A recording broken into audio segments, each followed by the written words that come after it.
पासून पाणीच नाहीये. जिथपर्यंत आमचा पाईप पुरत नाही तिथपर्यंत बादलीन देण्याचा प्रयत्न आहे. पाऊस जेव्हा पावसाळा चालू झाला त्यावेळेस आमच्या गार्डनमध्ये पुरं पाणी पाणी झालं आणि तेव्हापासून पाऊस नसला. पाऊस पडल्यापासून मग पाणी काय देण्याची आम्हाला गरज वाटली नाही. झाडं मस्त प्रॉपर चिटकले. पण आता गरज भासतीये पाण्याची, कारण की थंडी पण आहे, ऊन पण पडतंय. त्यामुळे पाणी द्यायचं आणि जिथं पाईप पुरत नाही आहे तिथं आम्ही जुगाड केला आहे.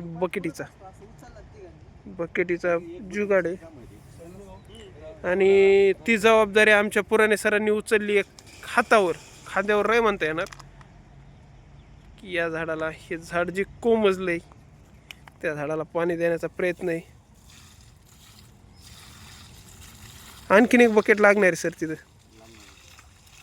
ते खूप हे झाले नाही का, दगडाचं आहे ते आलंय, हेच नशीब आहे. इकडे सगळं हे आहे ना, दगड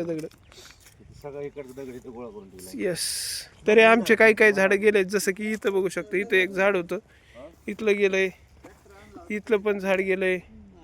हे थोडंसं सुकलंय, याला पण द्यायचंय. आणि ही गँग आणि हे श्रमदान.